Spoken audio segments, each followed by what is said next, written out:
أنين ضج في صدري لظاه ودمع من مآقي العين سالا هي الأقدار قدرها إلهي به آمنت سرا أو جهارا. بسم اللہ الرحمن الرحیم. عربی میں مثل مشہور ہے الدم الدم والہدم الہدم. دم کہتے ہیں خون کو اور ہدم کہتے ہیں منہدم ہو جانا، مسمار کر لینا، کسی چیز کو گرا دینا. تو گویا یہ آپس میں وحدت کے لیے یہ ایک مثال، دو قسم کے لوگ جب آپس میں کسی بات پر اتفاق کرتے ہیں تو جانی اتفاق ہو یا مالی اتفاق ہو کہ ہم ہر قسم سے جان کے لحاظ سے بھی آپ کا ساتھ دیں گے، مال کے لحاظ سے بھی آپ کا ساتھ دیں گے. تو جان کے لیے دم کا لفظ استعمال ہوتا ہے کہ جب جیسے تمہارا خون بہے گا ہم بھی خون دینے کے لیے تیار ہوں گے.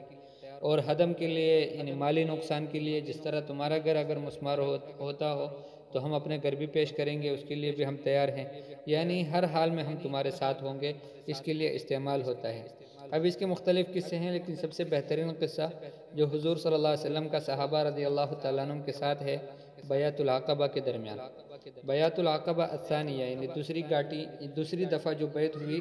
گھاٹی میں، مکہ مکرمہ میں ایک گھاٹی تھی، اس میں 2 دفعہ حضور صلی اللہ علیہ وسلم کے پاس مدینہ منورہ سے وفد آیا. پہلی دفعہ جب آیا تو مختصر صحابہ تھے، تو چند صحابہ کی تعداد یعنی مختصر تعداد میں صحابہ رضی اللہ تعالیٰ عنہ مدینہ منورے سے مسلمان ہو کر تشریف لائے تو حضور صلی اللہ علیہ وسلم کے ہاتھ پر بیعت فرما لیا. اس کو بیع العقبہ الاولیٰ کہا جاتا ہے. اور ایک دوسری بیعت تھی جس کو بیعۃ العقبہ الثانیہ کہا جاتا ہے. تو اس کے بارے میں کاتب لکھتا ہے کانت بیعۃ العقبہ الثانیہ نموذجا عملیا. فرمایا کہ بیعت عقبہ الثانیہ یعنی دوسری جو بیعت تھی گھاٹی کی مکہ مکرمہ میں چھپ کر ہوئی تھی، یہ ایک عملی نمونہ تھا. نموذجا عملیا یعنی عملی نمونہ لمثل هذه التحالفات. یہ جو ابھی آپس میں 2 ملک آپس میں تحالف کرتے ہیں، ایک دوسرے کی مدد کے لیے اتفاق کرتے ہیں، تو اس کے لیے ایک بہترین عملی نمونے کے طور پر یہ بیعت ہے ہمارے سامنے، جو بیعت صحابہ رضی اللہ تعالیٰ عنہ حضور کے ساتھ کیا تھا. اب آگے اس کی تفصیل بیان فرماتے ہیں ولا شک ان بیعۃ العقبہ لم تکن بیعۃ عقائدیۃ بین الانصار ورسول اللہ صلی اللہ علیہ وسلم علی اعتناق الاسلام. فرمایا کہ اس میں کوئی شک نہیں، ولا شک کا اس میں کوئی شک نہیں کہ بیعۃ العقبہ جو تھا، یہ جو گھاٹی کے پاس جو بیعت ہوا ہے اسی نام سے مشہور ہے اسلام میں. فرمایا لم تکن بیعۃ عقائدیۃ، یہ کوئی عقیدے کے لحاظ سے کوئی بیعت نہیں تھا، بین الانصار و رسول اللہ صلی اللہ علیہ وسلم مدینہ منورے کے انصار اور حضور صلی اللہ علیہ وسلم کے درمیان اعلیٰ اعتناق الاسلام، اسلام قبول کرنے پر. یعنی کوئی ایسا نہیں تھا کہ یہ جو بیعت حضور صلی اللہ علیہ وسلم ان صحابہ سے لیا جو مدینہ منورے سے وفد آیا تھا، یہ بیعت اسلام پر نہیں تھا کہ اس بیعت کی وجہ سے وہ مسلمان ہوئے، نہیں. فلقد اسلموا جميعا، وہ تو پہلے سے مسلمان ہوئے تھے قبل لقاء النبی صلی اللہ علیہ وسلم، حضور صلی اللہ علیہ وسلم سے ملاقات سے پہلے. مصعب بن عمیر رضی اللہ تعالیٰ عنہ مدینہ منورے تشریف لائے تھے اور انہوں نے لوگوں کو اسلام کی دعوت دی تھی، تو اس کی وجہ سے بہت سارے لوگوں کو اسلام کی دولت سے اللہ نے نوازا تھا. تو فرمایا کہ یہ جو بیعت تھی یہ ایسا نہیں تھا کہ اسلام قبول کرنے کی وجہ سے ہو، بلکہ یہ تو پہلے سے مسلمان ہو گئے تھے. وَلَكِنَّهَا كَانَتْ بَيْعَةً عَلَى النُّصْرَةِ وَالْحِمَایَةِ،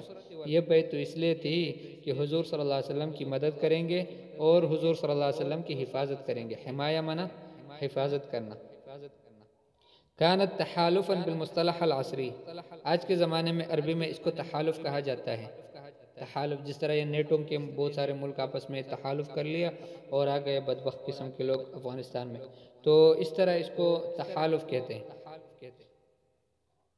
بین مسلمی یا مکہ بقیادہ، لیکن یہ جو حضور صلی اللہ علیہ وسلم کے درمیان کا آپس میں اتفاق تھا تو فرمایا کہ یہ آپس میں اتفاق تھا بین مسلمی یا مکہ تھا، مکہ کے مسلمانوں کے درمیان. ان کی طرف سے قائد کون تھا تو فرمایا بقیادت رسول اللہ صلی اللہ علیہ وسلم، حضور صلی اللہ علیہ وسلم کی قیادت میں. وبین مسلمی المدینہ، مدینہ منورے کے مسلمانوں کے درمیان گویا ایک قسم کا آپس میں اتفاق تھا. کس چیز پر تھا؟ علی بناء المجتمع، ایک معاشرہ بنانے پر التوافقی الجدید کہ جن کا آپس میں توافق ہو اور یہ نیا معاشرہ ہو، ایک بہترین قسم کا آپس میں وحدت اور آپس میں جوڑ رکھنے والا معاشرہ اس طرح کا تیار ہو جائے۔ وہ انشاء دولت المدینہ، اور اس پر یہ اتفاق تھا آپس میں کہ مدینہ منوری کی حکومت قائم کر دی جائے۔ انشاء منع بنانا اور دولہ منع حکومت، المدینہ مدینۃ المنورہ۔ اب آگے وہ روایت ہے جو کعب رضی اللہ تعالیٰ عنہ کی ہے۔ ففی روایت کعب التي رواها ابن اسحاق، کعب رضی اللہ تعالیٰ عنہ کی روایت میں جس کو ابن اسحاق نے روایت کیا ہے، وہ اس میں یہ الفاظ ہے، ثم قال یقصد رسول اللہ صلی اللہ علیہ وسلم، کہ پھر فرمایا، کس نے فرمایا؟ تو فرمایا کہ مقصود حضور صلی اللہ علیہ وسلم تھے، کہ حضور صلی اللہ علیہ وسلم نے فرمایا۔ کن سے فرمایا؟ مدینہ منورے کے وفد سے فرمایا۔ کیا فرمایا؟ ابایعکم، میں تم سے بیعت لیتا ہوں، علی ان تمنعونی، کہ تم مجھے منع کرو گے، مما تمنعون منہ نساءکم، جن چیزوں سے تم اپنی بیویوں کو منع کرتے ہو، وابناءکم، اور اپنے بچوں کو منع کرتے ہو، یعنی میری بھی حفاظت اسی طرح کرو گے جس طرح جن چیزوں سے تم اپنی بیویوں اور تم اپنے بچوں کی حفاظت کرتے ہو۔ فأخذ البراء ابن معرور بیدہ، فرمایا کہ براء ابن معرور نے ان کے ہاتھ کو لیا، ثم قال، اور پھر فرمایا، نعم، جی ہاں، والذی بعثک بالحق نبیا، اس ذات کی قسم جس نے آپ کو نبی حق کے ساتھ بنا کر بھیجا ہے، لنمنعنک، ہم ضرور بھی ضرور آپ کو روکیں گے، منع کریں گے، مما نمنع، لنمنعن، لا تاکید کے لیے، نمنعن، ہم آپ کو ضرور بھی ضرور منع کریں گے، مما نمنع عذرنا منہ، جن سے ہم اپنے بچوں کو اور اپنی اولاد کو منع کرتے ہیں۔ فبایعنا یا رسول اللہ، اے اللہ کے رسول، ہماری بیعت قبول کر لو، ہم سے بیعت کر لو۔ فنحن واللہ ابناء الحرب و اہل الحلفہ، حلقہ، فرمایا کہ ہم اللہ کی قسم، ہم تو جنگوں والے ہیں، ابناء الحرب یعنی جنگوں والے ہیں، و اہل الحلفہ، واللہ اعلم هذا يمكن هنا في خطأ، او واہل الحلقہ، اذا كانت حلقہ فحلقہ معنی آپس میں اتحاد رکھنے والے، آپس میں جڑ کر چلنے والے ہیں، وَإِذَا كَانَتْ حَلْفَ فَمَنَا، اس کی بھی یہی معنی ہوگا کہ ہم لوگوں کا ساتھ جب دیتے ہیں تو پھر بڑی مضبوطی سے دیتے ہیں۔ وَرِثْنَاهَ كَابِرًا عَنْ كَابِرٍ، اور یہ ہم نے میراث میں ملا ہے، كَابِرًا عَنْ كَابِرٍ، اپنے بڑوں سے۔ فَاعْتَرَضَ الْقَوْلِ ابو الہیثم ابن تیہان، یہ ایک صحابی تھے ابو الہیثم ابن تیہان رضی اللہ تعالیٰ عنہ، یہ بیچ میں بول پڑے، فاعترض القول، یعنی اس کی بات پر اعتراض کیا ابو الہیثم ابن تیہان، یعنی بیچ میں اس نے بولنا شروع کیا، اور کیا فرمایا؟ فقال یا رسول اللہ، اور فرمانے لگے اللہ کے رسول، ان بیننا و بین الرجال حبال، کہ ہمارے اور مردوں کے درمیان یعنی لوگوں کے درمیان، یہ جو یہود تھے ان سے وہ مراد تھے اسے، کہ ہمارے اور یہودیوں کے درمیان حبالاً کچھ رسیاں ہیں، وَإِنَّا قَاطِعُوهَا،